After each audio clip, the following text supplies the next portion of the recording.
കുഞ്ചാക്കോ ബോബൻ, ഫഹദ് ഫാസിൽ, ജ്യോതിർമയി എന്നിവരെ കേന്ദ്ര കഥാപാത്രങ്ങളാക്കി അമൽ നീരദ് സംവിധാനം ചെയ്യുന്ന ബോഗൺവില്ലയിലെ മറവികളെ എന്ന് തുടങ്ങുന്ന ലിറിക്കൽ വീഡിയോ ഇപ്പോൾ ട്രെൻഡിങ്ങിൽ ഇടം പിടിച്ചിരിക്കുകയാണ്. കഴിഞ്ഞ ദിവസം പുറത്തിറങ്ങിയ സ്തുതി യൂട്യൂബ് ട്രെൻഡിംഗ് ലിസ്റ്റിൽ ഇടം നേടിയതിന് പിന്നാലെയാണ് ഇപ്പോൾ രണ്ടാമത്തെ ഗാനത്തിന്റെ ലിറിക്കൽ വീഡിയോയും ട്രെൻഡിങ്ങിൽ എത്തിയിരിക്കുന്നത്. വളരെ വ്യത്യസ്തമായ ആലാപന ശൈലിയാണ് ഈ ഗാനത്തെ മനോഹരമാക്കിയിരിക്കുന്നത്. മാത്രമല്ല, മുൻപ് പുറത്തുവന്ന പ്രൊമോഷണൽ മെറ്റീരിയലുകളെ അപേക്ഷിച്ച് നോക്കുമ്പോൾ ഈ ഗാനത്തിന്റെ പശ്ചാത്തലവും അഭിനയിച്ചിരിക്കുന്ന ജ്യോതിർമയുടെ രൂപമാറ്റവും ഒക്കെ സിനിമയെക്കുറിച്ചുള്ള ഇതുവരെയുള്ള കാഴ്ചപ്പാടുകൾ മാറ്റിമറിക്കുന്നവയാണ്. ആദ്യ ഗാനത്തിൽ വളരെ എനർജറ്റിക് ആയി കാണിച്ച ജ്യോതിർമയുടെ കഥാപാത്രം പുതിയ ഗാനത്തിൽ നേരെ ഓപ്പോസിറ്റ് ആണ്. പ്രായമായതും രോഗിയായതുമായൊക്കെയുള്ള കാലഘട്ടമാണ് ഈ ഗാനത്തിലുള്ളത് എന്നാണ് സൂചന. റഫീഖ് അഹമ്മദിന്റെ വരികൾക്ക് സുഷിൻ ശ്യാം ഈണം നൽകി മധുവന്തി നാരായണനാണ് ഈ ഗാനം ആലപിച്ചിട്ടുള്ളത്. ഒക്ടോബർ 17-നാണ് സിനിമയുടെ റിലീസ്. സൂപ്പർ ഹിറ്റായി മാറിയ ഭീഷ്മപർവത്തിന് ശേഷം അമൽ നീരദ് സംവിധാനം ചെയ്യുന്ന ചിത്രമായതുകൊണ്ട് തന്നെ പ്രേക്ഷകർ ഏറെ പ്രതീക്ഷയോടെയാണ് ബോഗൺവില്ലയ്ക്കായി കാത്തിരിക്കുന്നത്. സുഷിൻ ശ്യാമിന്റെ അടുത്ത കാലത്തിറങ്ങിയ ഗാനങ്ങളിൽ നിന്നെല്ലാം ഏറെ വ്യത്യസ്തമായ ഗാനങ്ങളാണ് ഈ ചിത്രത്തിലുള്ളത്.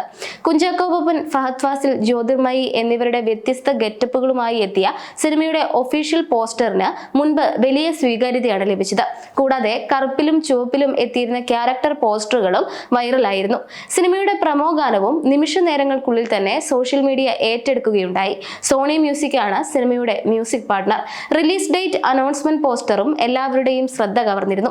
കുഞ്ചാക്കോ ബോബനും അമൽ നീരദും ഇതാദ്യമായിട്ടാണ് ഒന്നിച്ചെത്തുന്നത് എന്ന പ്രത്യേകതയും ചിത്രത്തിലുണ്ട്. ഏറെ നാളുകൾക്ക് ശേഷം നടി ജ്യോതിർമയി അഭിനയിക്കുന്ന സിനിമ കൂടിയാണ്. തികച്ചും വേറിട്ട ലുക്കിലാണ് ചിത്രത്തിൽ ജ്യോതിർമയി എത്തിയിട്ടുള്ളത്. സ്തുതി ഗാനരംഗത്തിലെയും ജ്യോതിർമയുടെ ഗെറ്റപ്പ് ഇതിനകം തന്നെ ചർച്ചയായി മാറിയിരുന്നു. ഷറഫുദ്ദീൻ, വീണ നന്ദകുമാർ, സൃന്ദ തുടങ്ങിയവരും പ്രധാന വേഷങ്ങളിൽ ചിത്രത്തിലുണ്ട്. ക്രൈം ത്രില്ലർ നോവലുകളിലൂടെ ശ്രദ്ധേയനായ ലാജോ ജോസിനൊപ്പം ചേർന്നാണ് അമൽ നീരദ് സിനിമയുടെ തിരക്കഥ ഒരുക്കിയിട്ടുള്ളത്. ഭീഷ്മപർവത്തിന്റെ ഛായാഗ്രഹണം നിർവഹിച്ച ആനന്ദ് സി ചന്ദ്രനാണ് ബോഗൺവില്ലയുടെയും ഛായാഗ്രാഹകൻ.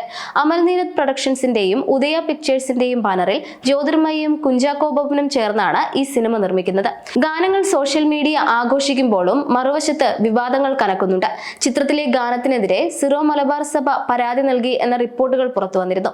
ക്രൈസ്തവ വിശ്വാസത്തെ വികലമാക്കുന്നതാണ് കർത്താവിന് സ്തുതി എന്ന ഗാനമെന്നായിരുന്നു ആരോപണം. ഇത് സംബന്ധിച്ച് കേന്ദ്ര വാർത്താ വിതരണ പ്രക്ഷേപണ മന്ത്രാലയത്തിനും സെൻട്രൽ ബോർഡ് ഓഫ് ഫിലിം സർട്ടിഫിക്കേഷനുമാണ് സിറോ മലബാർ സഭ അൽമായ ഫോറം പരാതി നൽകിയത് എന്നാണ് വിവരം. ഒപ്പം കോപ്പിയടി വിവാദവും ഗാനത്തിനെതിരെ ഉയർന്നിരുന്നു. ഇതിനിടെ നിരവധി പ്രമുഖർ ഈ ഗാനം ഷെയർ ചെയ്യുകയും അഭിനന്ദനം അറിയിക്കുകയും ചെയ്തിട്ടുണ്ട്.